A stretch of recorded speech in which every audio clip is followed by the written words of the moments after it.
So we're doing an analyzer fumes test on a Worcester Compact CDI. So hold those two buttons in until it says max. That gets your max reading. Press down to take it to minimum. Set your fan pressure on there. That's a little cap for it. Just stick your fingers in, pull it out.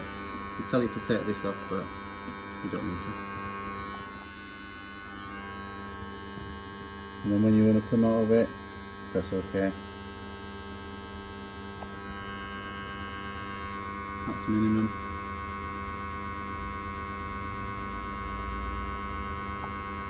Easy peasy.